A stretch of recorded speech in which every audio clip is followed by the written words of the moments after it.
Hi welcome to life line. ఈ రోజు TV9 స్టూడియోలో ఉన్నారు డాక్టర్ కుముద్ ఫ్రమ్ హోమికేర్ ఇంటర్నేషనల్. ఈ రోజు లైఫ్ లైన్ లో మనం డిస్కస్ చేయబోతున్నాం పీసీఓడి అండ్ ఫైబ్రాయిడ్స్ కి హోమియో ట్రీట్మెంట్ ఎంత వరకు హెల్ప్ అవుతుందో డాక్టర్ గారిని అడిగి తెలుసుకుందాం. హాయ్ డాక్టర్, వెల్కమ్ టు ఆ స్టూడియో. హలో అండి. డాక్టర్ గారు, ఫైబ్రాయిడ్స్ గురించి మాట్లాడుకుంటే అసలు ఫైబ్రాయిడ్స్ అంటే ఏంటి, దీని లక్షణాలు ఎలా స్టార్ట్ అవుతాయి, ఈ ప్రాబ్లంతో ఫేస్ చేస్తున్న వాళ్ళు ఈ ప్రాబ్లమ్ని ఫేస్ చేస్తున్న వాళ్ళకి ఎలాంటి ట్రీట్మెంట్ అవసరం అంటారు?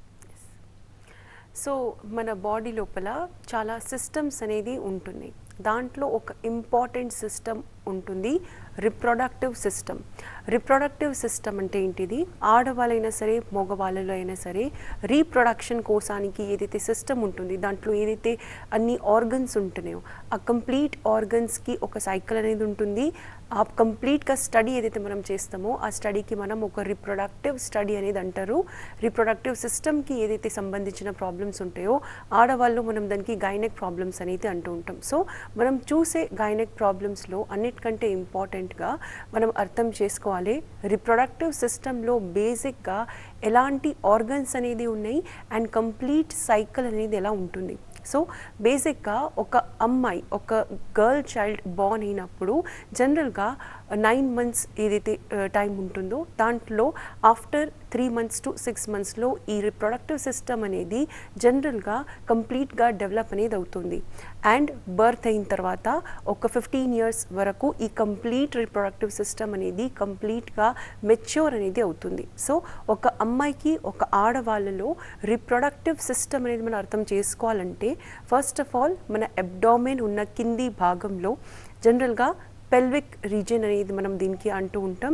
ఈ పెల్విక్ రీజియన్లో ఉండేటివి 2 ఓవేరీస్ ఆడవాళ్ళకి ఉంటుంది, రైట్ ఓవేరీ మళ్ళీ లెఫ్ట్ ఓవేరీ. అందరు ఆడవాళ్ళకి ఇది కంపల్సరీ ఒక రైట్ అండ్ లెఫ్ట్ ఓవేరీతో పాటు ఒక ట్యూబ్ అనేది ఉంటుంది, ఏదైతే యూట్రస్ గర్భాశయానికి జాయిన్ అనేది చేస్తుంది. సో జనరల్గా ఈ ఓవేరీస్లోకి ఏదైతే ఎగ్ ఎవ్రీ మంత్ రిలీజ్ అవుతుందో అది ఈ ఫెలోపియన్ ట్యూబ్స్ ద్వారా ట్రావెల్ అయ్యి మన గర్భాశయంలో జనరల్గా సెట్ అనేది అవుతుంది. సో ఈ కంప్లీట్ సిస్టమ్ అనేది హార్మోన్స్ పైన బేస్డ్ అనేది ఉంటుంది. సో మన బాడీలో ఫీమేల్స్కి ఈస్ట్రోజన్ హార్మోన్, సెకండ్ వచ్చేసి ప్రొజెస్ట్రాన్ హార్మోన్, ఇవి 2 హార్మోన్స్ చాలా ఇంపార్టెంట్ అనేది ఉంటుంది. ఇది కాకుండా ఇంకొక 4 to 5 హార్మోన్స్ అనేది ఉంటుంది.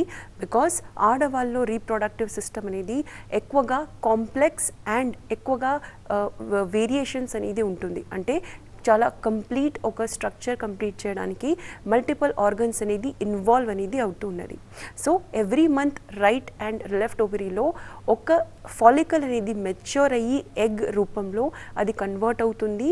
అండ్ మంత్లీ మెన్స్ట్రువల్ సైకిల్ అనేది 28 days లోపల ఇది కంప్లీట్ 4 weeks అంటే 1 weekకి ఒకసారి మన హార్మోన్స్ అనేది చేంజ్ అవుతున్నాయో దాంట్లో FSH, LH హార్మోన్ అంటే ల్యూటనైజింగ్ హార్మోన్, ఇవన్నీ హార్మోన్స్ కూడా కంప్లీట్గా ఒక ఎగ్కి ఫామ్ చేస్తుంది. అండ్ నార్మల్ ఒక పీరియడ్స్ ఏదైతే మంత్లీ సైకిల్ ఆడవాళ్ళకు ఉంటుందో అది రెగ్యులేట్ అనేది చేస్తున్నది. సో ఎప్పుడైనా ఈ హార్మోన్స్ లోపల ఇంబ్యాలెన్స్ అయినప్పుడు ఈ ఎగ్ ఏదైతే ఉందో అది కరెక్ట్గా ఫామ్ అవ్వదు అండ్ ఎగ్ రిలీజ్ ప్రాసెస్ అనేది ప్రాపర్గా జరగదు. సో ఫైబ్రాయిడ్స్ అంటే ఏంటిది అర్థం చేసుకోవాలంటే గర్భాశయం అనేది ఏదైతే ఉంటుందో దాంట్లో మల్టిపుల్ లేయర్స్ అనేది ఉంటుంది. ఈ లేయర్స్లో ఒక లేయర్ అనేది ఉంటుంది ఎండోమెట్రియం లేయర్. అంటే ఎవ్రీ మంత్ ఒక అమ్మాయికి పీరియడ్ సైకిల్ లోపల ఈ ఎండోమెట్రియం లేయర్ ఏదైతే ఉంటుందో అది బ్లడ్ రూపంలో షెడ్ అనేది అవుతుంది. అంటే అది క్లియర్ అవుతూ ఉంటుంది ఎవ్రీ మంత్. సో ఎప్పుడైతే ఈ ఎండోమెట్రియల్ థిక్నెస్ అనేది ఎక్కువ అవుతుంది ఏదో ఒక రీజన్ వల్ల, దీని తర్వాత ఏదైతే లేయర్స్ ఉంటుందో దాంట్లోపల ఒక లేయర్ ఉంటుంది మయోమెట్రమ్. సో ఎప్పుడైనా కూడా ఈ గర్భాశయం అంటే యూట్రస్ లోపల ఉన్న లేయర్స్ లోపల మల్టిపుల్ లేయర్స్ ఫామ్ అయ్యి దాంట్లోపల ఎప్పుడైతే ఒక లంప్ అంటే ఒక గడ్డ లాంటి స్ట్రక్చర్ అవుతుందో ఆ ప్రాబ్లంకి మనం ఫైబ్రాయిడ్ అనేది అంటూ ఉంటాం. సో కాలర్ లైన్లో ఉన్న డాక్టర్ గారు శ్రీకాకుళం నుంచి దేవి గారు, ప్రాబ్లం అంటే చెప్పండి డాక్టర్ గారికి. మేడం గారు నమస్తే అండి. నమస్తే, చెప్పండి. మా పాప 12 years పాప మెచ్యూర్ అయిందండి. ఓకే. అయితే తనకి బ్లీడింగ్ అనేది ఇప్పుడు 4 months నుంచి మెన్సెస్ అవుతుంది. 8 days 9 days అవుతుంది. అది ప్రాబ్లమా, చూపించమంటారా ఏంటండి? ఓకే అండి. ఇది కాకుండా వేరే ఏమైనా లక్షణాలు ఉన్నాయా? Weight loss, weight gain, hair fall, hair loss అట్లాంటిది ఏమైనా? అవేం ప్రాబ్లమ్స్ లేవండి. అంటే బ్లీడింగ్ అనేది ఓవర్ బ్లీడింగ్ అవుతుందని, ఒక 9 days 8 days అవుతుందని, 20 days మెన్సెస్ అవుతుంది పాప. ఓకే అండి, ఫైన్. నేను మీకు ఆన్సర్ ఇస్తానండి. సో కాలర్ గారు అడిగింది, ఇప్పుడు జస్ట్ ఒక చిన్న ఏజ్ అమ్మాయికి మెచ్యూర్ అనేది అయింది, కొన్ని మంత్స్ నుంచి పీరియడ్స్ అనేది వస్తుంది, ఒక 4 months నుంచి 5 days కాకుండా 8 to 9 days అనేది కంప్లీట్గా బ్లీడింగ్ అనేది వస్తుంది. సో దీనికి ఏమైనా చెక్ చేయించుకోవాలైనా, జనరల్గా స్టార్టింగ్ స్టేజెస్లో అమ్మాయిలకి చిన్న ఏజ్లో హెమోగ్లోబిన్ అనేది అంటే ఐరన్ పర్సంటేజ్ బాడీలో నార్మల్ అనేది ఉంటుంది. దానివల్ల జనరల్గా కొంతమంది అమ్మాయిలకి ఫస్ట్ 6 to 8 months వరకు 5 days కాకుండా ఒక 6 to 7 days పీరియడ్స్ రావడం అనేది చాలా నార్మల్గా ఉంటుంది. కాకపోతే మీ డాక్టర్కి ఎప్పుడు అప్రోచ్ అవ్వాలంటే, సపోజ్ ఆ బ్లీడింగ్ అనేది హెవీగా అవుతుంది అండ్ ఆ బ్లీడింగ్ హెవీ అవ్వడంతో పెయిన్ అనేది ఎక్కువగా అవుతుంది, లేకపోతే వెయిట్ అనేది లాస్ కానీ గెయిన్ అవుతుంది, లేకపోతే హెయిర్ లాస్ కానీ ఇలాంటి ప్రాబ్లమ్స్ ఏమైనా దీంతో అసోసియేటెడ్ ఉన్నాయంటే మీరు డెఫినెట్గా డాక్టర్కి కన్సల్ట్ అవ్వాలి. సెకండ్ వచ్చేసి, ఇప్పుడు జనరల్గా చిన్న అమ్మాయిల్లో మనం యుఎస్జి అబ్డామిన్ అంటే సోనోగ్రఫీ అనేది వెంటనే మనం జనరల్గా ప్రిస్క్రైబ్ అనేది చేయము. కాకపోతే ఒక 6 months తర్వాత లేకపోతే ఒక 3 months తర్వాత ఇది మరీ హెవీగా బ్లీడింగ్ అవుతుంది అండ్ బ్లడ్ లాస్ ఎక్కువగా అవుతుందంటే డెఫినెట్గా ప్రికాషనరీ నోట్ పైన మీరు ఒక్కసారి స్కానింగ్ అనేది చేయించుకోవచ్చు. కాకపోతే ఏజ్ వల్ల మనం వెంటనే ఇప్పుడే చేయించుకోవాలని మీరు ఒక సజెషన్ నేను ఇవ్వలేను. 3 months to 6 monthsలో మీరు కొంచెం వెయిట్ చేయండి, దాని తర్వాత ఒకసారి గైనక్కి కన్సల్ట్ అయ్యి యుఎస్జి అబ్డామిన్ అనేది వాళ్ళు ప్రిస్క్రైబ్ చేస్తే డెఫినెట్గా చేయించుకోవచ్చు. డాక్టర్ గారు, ఫైబ్రాయిడ్స్ ప్రాబ్లమ్ స్టార్ట్ అయ్యేప్పుడు ఎలాంటి లక్షణాలు ఎక్కువగా గమనిస్తూ ఉంటాం? ఎస్, సో జనరల్గా ఈ గర్భాశయంలో అంటే యూట్రస్ లోపల ఎప్పుడైతే ఈ లేయర్స్ లోపల లంప్ లైక్ స్ట్రక్చర్ అంటే ఒక గడ్డ అనేది ఏదైతే ఉంటుందో దానికి మనం ఫైబ్రాయిడ్ అనేది అంటూ ఉంటాం. కాకపోతే ఈ ఫైబ్రాయిడ్ మీకు ఉన్నదా లేదా ఎలా అర్థమవుతుంది? సపోజ్ మీకు కంటిన్యూస్గా ఒక ఏజ్ వచ్చిన తర్వాత, మేబీ ఆఫ్టర్ 20 to 25 years తర్వాత, జనరల్గా మెడికల్లీ ఫైబ్రాయిడ్ రావడానికి ఏజ్ ఉంటుంది 30 years తర్వాత. 30 years కంటే ముందు రావడం అనేది చాలా అన్కామన్గా ఉంటుంది, మనం నార్మల్గా చూడము. బికాస్ హార్మోనల్ ఇంబ్యాలెన్సెస్ 30 years తర్వాత మాత్రమే జనరల్గా స్టార్ట్ అవుతుంది. సో ఫైబ్రాయిడ్కి ఫస్ట్ లక్షణం అంటే పీరియడ్స్ అనేది హెవీగా రావడం. అంటే కొంతమందికి ఒక డేలో ఒక 10-20 ప్యాడ్స్ అనేది యూజ్ అయిపోతూ ఉంటాయి. అలాంటి కేసెస్లో మీరు డెఫినెట్గా ఒకసారి యుఎస్జి అబ్డామిన్ అనేది మీరు చేయించుకోవాలి. అండ్ ప్రొలాంగ్డ్ పీరియడ్స్ అంటే నార్మల్గా 6 to 7 days కంటే కూడా ఎక్కువగా హెవీ పీరియడ్స్ అనేది వస్తుంది. అండ్ కొంతమందికి అది 10 days 15 days కూడా కావచ్చు. సపోజ్ మీ ఫైబ్రాయిడ్ అనేది చాలా చిన్న సైజులో ఉన్నదంటే 4 to 5 days హెవీ ఫ్లో అనేది ఉంటుంది అండ్ కొంతమందికి చాలా పెయిన్ కూడా ఉంటుంది. దీంట్లో 50% కేసెస్లో పెయిన్ అనేది ఉంటుంది, 50% కేసెస్లో పెయిన్ లేకుండా ఈ బ్లీడింగ్ అనేది ఉంటుంది. కాకపోతే డెఫినెట్గా మీకు ఒకసారి ఫైబ్రాయిడ్ ఉన్నది అని అర్థం చేసుకోవాలంటే డాక్టర్ దగ్గర వెళ్ళి, మీకు ఎప్పుడైతే హెవీ బ్లీడింగ్ ప్రాబ్లం ఉన్నది అండ్ చాలా డేస్ వరకు ఎక్కువగా వస్తుంది, స్పెషల్గా 25 years ఏజ్ దాటిన తర్వాత ఎవరైతే ఫీమేల్స్కి ఈ ప్రాబ్లం అనేది ఉంటుందో వాళ్ళు ఒక్కసారి డాక్టర్ దగ్గర వెళ్ళి యుఎస్జి అబ్డామిన్ అనేది డెఫినెట్గా చేయించుకోవాలి. ఒక్కసారి కన్ఫర్మ్ అయ్యింది మీకు సపోజ్ ఇది ఉన్నది అంటే ఎవ్రీ ఇయర్ ఒక్కసారి ఫైబ్రాయిడ్ది మీరు టెస్ట్ అనేది చేయించుకోవాలి. కొన్ని కేసెస్లో చాలా హెవీ బ్లీడింగ్ ఉన్న వాళ్ళకి సైజ్ అనేది చాలా పెద్దగా సైజ్ అనేది సడన్గా డయాగ్నోస్ అనేది అవుతుంది. అలాంటి కేసెస్లో జనరల్గా మెడిసిన్స్తో పాటు ఈవెన్ వేరే ట్రీట్మెంట్స్ అనేది మీకు డాక్టర్స్ అనేది సజెస్ట్ చేస్తూ ఉంటారు. కాకపోతే ఫైబ్రాయిడ్కి మేజర్గా లక్షణం వచ్చేసి only and only heavy periods, that to long time కోసానికి పీరియడ్ స్టాప్ అవ్వకుండా వస్తున్నాయి అంటే డెఫినెట్గా ఉంటుంది. థర్డ్ కండిషన్లో జనరల్గా చిన్న అమ్మాయిలో ఈ ప్రాబ్లం అనేది చాలా ఫాస్ట్గా రాదు, కాకపోతే అన్డయాగ్నోస్డ్ కేసెస్ అనేది ఉంటున్నాయి. అంటే కొంతమంది అమ్మాయిలకి చాలా పీరియడ్ అనేది స్కాంటీ వస్తుంది, అంటే ఫ్లో అనేది చాలా తక్కువగా వస్తుంది. అలాంటి వాళ్ళలో ఫైబ్రాయిడ్ ఉన్నదా లేదా అది క్వశ్చన్ మార్క్ అనేది ఉంటుంది. సో డెఫినెట్గా 15 years కానీ 18 years తర్వాత సపోజ్ మీకు ఎలాంటి పీరియడ్స్లో ప్రాబ్లం ఉన్నాయంటే యాన్యువల్లీ వన్స్, ఇయర్లీ ఒకసారి డెఫినెట్గా యుఎస్జి అబ్డామిన్ ఎవరైనా కూడా only and only precautionary note మీద చేయించుకోవాలి. ఏమైనా ప్రాబ్లమ్స్ ఉంటాయి, ఫైబ్రాయిడ్ ఏమైనా స్టార్ట్ అవుతుందంటే డెఫినెట్గా మనకు అర్థమవుతుంది. కాలర్ లైన్లో ఉన్నారు ఫ్రమ్ హైదరాబాద్. స్వాతి గారు, ప్రాబ్లం ఏంటో చెప్పండి డాక్టర్ గారికి. ఇర్రెగ్యులర్ పీరియడ్స్ అండి, పిసిఓడి ప్రాబ్లం ఉంది 4 years నుంచి. ఇప్పుడు నేను టాబ్లెట్స్ రావడానికి వేస్తే కానీ పీరియడ్ రావట్లేదు. ఓకే, ఫైన్, సరే. 21 అండి.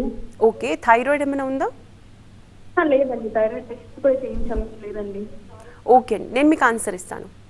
సో కాలర్ అడిగింది కాలర్ అడిగింది ఏజ్ వచ్చేసి 21 years, ఆల్రెడీ పీసీఓడి ఉన్నది అండ్ ఇప్పుడు మెడిసిన్స్ వేసుకున్నా కూడా పీరియడ్స్ రావట్లేదు. జనరల్గా పీసీఓడి అంటే రైట్ అండ్ లెఫ్ట్ ఏదైతే ఓవేరీస్ ఉంటుందో ఎవ్రీ మంత్ దాంట్లో ఒక ఎగ్ రిలీజ్ అవ్వాల్సి ఉంటుంది నార్మల్గా, అండ్ ఎవ్రీ మంత్ దీంట్లోపల ఒక 25 to 30 days తర్వాత ఎగ్ రిలీజ్ అయ్యే టైం అప్పుడు మన ఓవేరీస్ లోపల జనరల్గా ఒక స్మాల్ అమౌంట్ ఆఫ్ వాటర్ అంటే కొన్ని వాటర్ బబుల్స్ అనేది ఫామ్ అవుతున్నాయి, ఏదైతే పీరియడ్స్ అయిన తర్వాత న్యాచురల్గా క్లియర్ అయిపోతుంది. కాకపోతే కొంతమంది అమ్మాయిలకి ఈ ఎగ్ రిలీజ్ అవ్వకుండా ఈ వాటర్ అనేది 2 ఓవేరీస్లో ఫామ్ అవుతుంది అండ్ దానికి మనం సిస్ట్ అనేది అంటూ ఉంటాం. ఎవరికైతే మల్టిపుల్ నెంబర్ ఆఫ్ సిస్ట్ ఉంటాయి దట్ టు 2 ఓవేరీస్లో ఉన్నాయంటే మనం ఆ ప్రాబ్లమ్కి పీసీఓడి ప్రాబ్లం అనేది అంటూ ఉంటాం. సో అలాంటి వాళ్ళకు 3 monthsకి 4 monthsకి ఒకసారి పీరియడ్స్ అనేది వస్తుంది. కొంతమంది అమ్మాయిలకి మెడిసిన్స్ వాడితేనే పీరియడ్స్ వస్తున్నాయి, కొంతమందికి విదౌట్ మెడిసిన్స్ అనేది వస్తున్నది. ప్రెజెంట్గా ఉన్న కండిషన్లో మీకు మెడిసిన్స్ వాడితేనే పీరియడ్స్ వస్తున్నాయి కాబట్టి డెఫినెట్గా మీరు ఒక్కసారి మీ స్కానింగ్ రిపోర్ట్ తీసుకొని హోమియోకేర్ ఇంటర్నేషనల్కి కన్సల్ట్ అవ్వండి. దీనికి ఒక న్యాచురల్ ట్రీట్మెంట్ అనేది అవసరం వస్తుంది. దీంతోపాటు ప్రెజెంట్గా నేను మీకు ఇవ్వాల్సిన సజెషన్ ఏంటంటే ఒక హెల్దీ డైట్ మెయింటైన్ చేయండి అండ్ మీకు పాసిబుల్ ఉంటే ఏదైనా ఫార్మ్ ఆఫ్ ఎక్సర్సైజ్ యోగా కానీ జిమ్ కానీ డెఫినెట్గా మీరు జాయిన్ చేయాల్సి ఉంటుంది. అండ్ మీ ఏజ్ చాలా చిన్నగా ఉంది కాబట్టి న్యాచురల్గా హార్మోన్స్ ఉన్న మెడిసిన్స్ అంటే హార్మోనల్ పిల్స్ లేనివి మెడిసిన్స్ అనేది మీరు యూస్ చేయాల్సి ఉంటుంది. అదర్వైజ్ ఫ్యూచర్లో ఈవెన్ థైరాయిడ్ కూడా మీకు దీంతో పాటు యాడ్ అయ్యే ఛాన్సెస్ ఉంటుంది. సో డెఫినెట్గా మీకు దీనికి ప్రెజెంట్ ఉన్న కండిషన్కి మీకు ఒక 2 to 3 years of complete treatment అవసరం ఉంటుంది. బికాజ్ ఆల్రెడీ 4 years నుంచి మీకు పీసీఓడి ఉంది అండ్ ఇప్పుడు మెడిసిన్స్ అనేది జనరల్గా రెస్పాన్స్ ఇవ్వట్లేవు కాబట్టి. ఇప్పుడు లైఫ్లైన్ డాక్టర్ గారు పీసీఓడితో చాలా మంది సఫర్ అవుతున్నారు. మరి ఈ ప్రాబ్లమ్ని అధిగమించాలంటే ఏం చేయాలంటారు? హోమియోకేర్ ఇంటర్నేషనల్లో పీసీఓడికి సంబంధించి ఎలాంటి ట్రీట్మెంట్స్ అందుబాటులో ఉన్నాయి? సో ఈరోజు మనం చూసే కండిషన్స్లో పీసీఓడి అనేది చాలా చిన్న ఏజ్లో స్టార్ట్ అవుతుంది.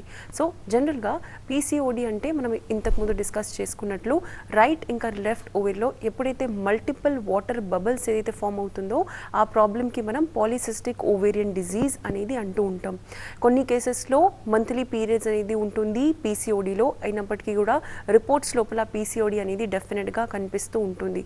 కాకపోతే చాలామందికి ఈరోజు మనం చూసేది 35 years కంటే తర్వాత వచ్చే ప్రాబ్లమ్స్ అనేది పీసీఓడి కానీ ఫైబ్రాయిడ్ కానీ జనరల్గా 30 to 35 years తర్వాత హార్మోనల్ ఇంబ్యాలెన్సెస్ అంటే estrogen, progesterone, FSH, LH and prolactin ఇవి ఏదైతే ఆడవాళ్ళు హార్మోన్స్ ఏదైతే ఉంటుందో అది అబ్నార్మల్ అయినప్పుడు మాత్రమే ఇలాంటి ప్రాబ్లమ్స్ అనేది జనరల్గా వస్తూ ఉంటాయి.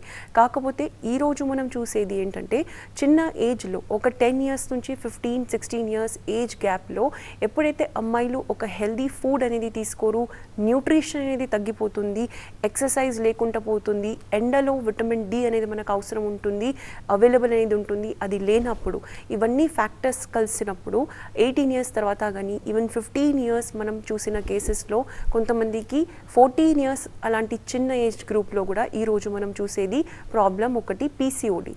సో ఈరోజు మనకు పీసీఓడి అనేది ఎక్కువగా కనిపించే రీజన్స్ అనేది డెఫినెట్గా చిన్న ఏజ్ గ్రూప్ అమ్మాయిల్లో ఎక్కువగా జంక్ ఫుడ్ హ్యాబిట్స్ తీసుకోవడం అండ్ ఎలాంటి వర్క్ చేయకుండా ఈవెన్ ఒక సింపుల్ ఎక్సర్సైజ్ కూడా చేయలేకపోవడం, దీనివల్ల జనరల్గా హార్మోనల్ ఇంబ్యాలెన్స్ అనేది ఉంటుంది. పీసీఓడి ఏ ఏజ్లో కూడా రాకుండా ఉండాలి, దట్ టు 30 years కంటే ముందు రాకుండా ఉండాలి అండ్ చిన్న ఏజ్లో అస్సలకి రావద్దు అంటే ఫస్ట్ అండ్ ఫార్మోస్ట్ మనం చేయాల్సింది ఒక హెల్దీ డయట్, ఒక హెల్దీ లైఫ్ స్టైల్ అనేది ఫాలో చేయడం.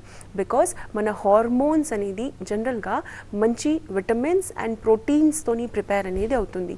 హార్మోనల్ ఇంబ్యాలెన్స్ అవ్వకపోతే పీసీఓడి కానీ ఫైబ్రాయిడ్ లాంటి ప్రాబ్లమ్స్ ఎప్పుడు కూడా రాకుండా ఉంటాయి. సో బేసిక్ అనేది మనం హార్మోన్స్కి ఎప్పటికైనా కూడా బ్యాలెన్స్ ఉంచుకోవాలి అంటే దానికి మనం ఏం చేయాలి? హార్మోన్స్ అనేది ప్రోటీన్స్ ద్వారా ఫామ్ అవుతున్నాయి అండ్ కొన్ని విటమిన్స్ ద్వారా ఫామ్ అవుతున్నాయి. సో జనరల్గా అమ్మాయిలు ఎప్పటికైనా కూడా హెల్దీ ఫుడ్ తీసుకున్నా డెఫినెట్గా దాంట్లోపల హెల్దీ ప్రోటీన్స్ అనేది ఫస్ట్ యాడ్ అవుతుంది అండ్ సెకండ్ మల్టీ విటమిన్స్, అన్ని విటమిన్స్ అనేది మన బాడీకి అవసరం ఉంటుంది. ఓన్లీ ఒక విటమిన్ మాత్రమే కాదు, ఐరన్, జింక్, మైక్రో న్యూట్రిషన్ అంటే even simple phosphorus, magnesium, manganese లాంటి చిన్న చిన్న ఫుడ్ ఐటమ్స్ ఏదైతే న్యూట్రిషియస్ ఉంటాయో అవి డెఫినెట్గా తీసుకోవాల్సిన అవసరం ఉంటుంది. సో పీసీఓడి లాంటి ప్రాబ్లమ్స్ అనేది ఒక అమ్మాయికి ఒక ఫీమేల్కి రాకుండా ఉండాలంటే హార్మోనల్ ఇంబ్యాలెన్స్ అనేది ఎనీ కాస్ట్ మనకు రాకూడదు. హార్మోనల్ ఇంబ్యాలెన్స్ రావద్దు అంటే healthy diet, healthy life style. Diet ఎలాంటి ఉండాల్సి ఉంటుంది, ఒక మంచి కంబైన్డ్ డయట్ అనేది ఉండాలి, బ్యాలెన్స్డ్ డయట్ అనేది ఉండాలి. ఓన్లీ ప్రోటీన్ మాత్రమే కాదు, ఓన్లీ కార్బోహైడ్రేట్స్ మాత్రమే కాదు, కాంబినేషన్ అండ్ ఒక బ్యాలెన్స్డ్ డయట్ అనేది చాలా ఇంపార్టెంట్ ఉంటుంది. సెకండ్ వచ్చేసి ఎవరికైతే ఈరోజు ఎక్కువగా అవుట్ సైడ్ ఫుడ్ అంటే ఎక్కువ బయట ఫుడ్ తినే హ్యాబిట్స్ అనేది మనం చూస్తుంటాము, కాలేజ్ అమ్మాయిలకి అండ్ యంగ్ ఏజ్లో ఇది చాలా నార్మల్ అనేది అయిపోయింది. కాకపోతే దానికి ఒక బ్యాలెన్స్లో ఉండాలి. ఫ్రీక్వెన్సీ అనేది చాలా తక్కువగా ఉండాలి. మీరు అవుట్ సైడ్ ఈటింగ్ చేస్తున్నారు, బయట ఫుడ్ తీసుకుంటున్నారు, డెఫినెట్గా తీసుకోవాల్సి ఉంటుంది. కాకపోతే దానికి ఒక లిమిట్ ఉంటుంది అండ్ దానికి ఒక ప్రపోర్షన్ ఉంటుంది. అది మీరు ఎన్ని డేస్ తీసుకోవాలంటే మ్యాక్సిమం వీక్లీ వన్స్. మనం చూసేది కాలేజ్ అమ్మాయిలో పీసీఓడి ఎవరికైతే ఉంటుందో వాళ్ళకు డెఫినెట్గా వీక్లీ 2 to 3 టైమ్స్ అనేది వాళ్ళు out side food, that to unhealthy food, ఎక్కువగా జంక్ ఫుడ్ ఏదైతే మనం చెప్తూ ఉంటామో అలాంటి హ్యాబిట్స్ అనేది ఎక్కువగా ఉంటున్నాయి. సో ఇలాంటి హ్యాబిట్స్ మార్చుకొని ఒక హెల్దీ లైఫ్ స్టైల్ ఫాలో చేస్తే హార్మోనల్ ఇంబ్యాలెన్సెస్ అనేది ఎప్పుడు కూడా రాకుండా ఉంటుండే. థర్డ్ పాయింట్ వచ్చేసి దీంట్లో ఇంపార్టెంట్ ఏది ఉంటుందంటే మనం ఎక్సర్సైజ్ అనేది చేయాల్సి ఉంటుంది. ఎక్సర్సైజ్ అంటే మన బాడీకి మూవ్మెంట్ అనేది ఇవ్వాల్సి ఉంటుంది. ఒక స్లో ఎక్సర్సైజ్, దాంట్లో స్పెషల్గా యోగా, బికాస్ మన పెల్విక్ గర్డల్కి, పెల్విక్ ఫ్లోర్ ఏదైతే అబ్డామిన్ ఉంటుందో దాంట్లో ఒక లోపల జనరల్గా మన మొత్తం రిప్రొడక్టివ్ సిస్టంలో ఉన్న ఆర్గన్స్ అనేది ఉంటున్నాయి. సో ఎక్కువగా మనం చేయాల్సింది అబ్డామినల్ మూవ్మెంట్. ఎవరికైతే ఫైబ్రాయిడ్ ఉంది వాళ్ళు అబ్డామినల్ మూవ్మెంట్ అనేది తక్కువగా చేసుకోవాలి. పీసీఓడి రాకుండా ఉండాలంటే అబ్డామినల్ మూవ్మెంట్ అంటే స్టమక్ మూవ్మెంట్ అనేది ఎక్కువగా ఉండాలి. దీంట్లో యోగా అనేది చాలా ఎఫెక్టివ్ ఉంటుంది. ఈరోజు సైంటిఫికల్లీ కూడా పీసీఓడి మన మెడిసిన్స్తో పాటు డయట్ అండ్ యోగా చేసిన వాళ్ళకి ఫాస్ట్గా రివర్స్ అనేది అవుతుంది. డాక్టర్ గారు పీసీఓడి గురించి చాలా డెప్త్గా చాలా క్లియర్గా క్లారిఫై చేశారు. మరి థైరాయిడ్స్ విషయానికి వచ్చేసరికి థైరాయిడ్తో సఫర్ అవుతున్న వాళ్ళు చాలా వరకు కూడా పీసీఓడితో కూడా సఫర్ అవుతుంటారు. ఎట్ ది సేమ్ టైం ఈ రెండింటితో సఫర్ అయ్యే వాళ్ళు ఇన్ఫర్టిలిటీకి దారితీస్తూ ఉంటుంది. ఇవన్నిటిని అధిగమించాలంటే ఏం చేయాలని చెప్తారు? ఎలాంటి స్టేజ్లో, ఏ స్టేజ్లో ఉన్నప్పుడు డాక్టర్ని కన్సల్ట్ అవ్వాలి? సో జనరల్గా థైరాయిడ్ అనేది అగైన్ ఒక ఇంపార్టెంట్ హార్మోన్ అనేది ఉంటుంది. కాకపోతే థైరాయిడ్ అనేది ఓన్లీ రిప్రొడక్టివ్ సిస్టమ్కి మాత్రమే అది ఎఫెక్ట్ చేయదు, మన కంప్లీట్ బాడీకి అంటే మన హెడ్ నుంచి మొత్తం టోస్ వరకు మన బాడీకి చాలా ఇంపార్టెంట్గా ఎఫెక్ట్ చేసే హార్మోన్ అనేది థైరాయిడ్ హార్మోన్. సో ఈవెన్ మన థైరాయిడ్ లోపల మనం చూసేది ఏంటంటే పీసీఓడి ఉన్న వాళ్ళకి థైరాయిడ్ ఒక కొంత టైం తర్వాత వస్తుంది. అదే థైరాయిడ్ ఎవరికైతే ఎక్కువ కాలం నుంచి ఉంది వాళ్ళకి పీసీఓడి వచ్చే ఛాన్సెస్ కూడా ఉన్నాయి. సో ఇది ఒక వైస్ వర్సా ఉన్న కేసు అనేది ఉంటుంది. థైరాయిడ్ ద్వారా పీసీఓడి అండ్ పీసీఓడి ద్వారా థైరాయిడ్. సో దీంట్లో ఒక కన్ఫ్యూజన్ అందరికీ ఉంటుంది. ఫస్ట్ హార్మోనల్ ఇంబ్యాలెన్సెస్లో థైరాయిడ్ అవుతుందా లేకపోతే పీసీఓడి అనేది అవుతుందా? అది మన బాడీ మీద జనరల్గా డిపెండ్ అయి ఉంటుంది అండ్ మన లైఫ్ స్టైల్ మీద డిపెండ్ అయి ఉంటుంది. కొంతమందికి ఈవెన్ ఫ్యామిలీలో కూడా ఎక్కువ థైరాయిడ్ ఉన్నదంటే ఫస్ట్ థైరాయిడ్ వస్తుంది, దాని తర్వాత పీసీఓడి అనేది వస్తుంది. అండ్ పీసీఓడి ద్వారా వేరే హార్మోన్స్ కూడా ఇంబ్యాలెన్స్ అవుతున్నాయి. ఇన్సులిన్ హార్మోన్ అనేది ఇంబ్యాలెన్స్ అవుతుంది.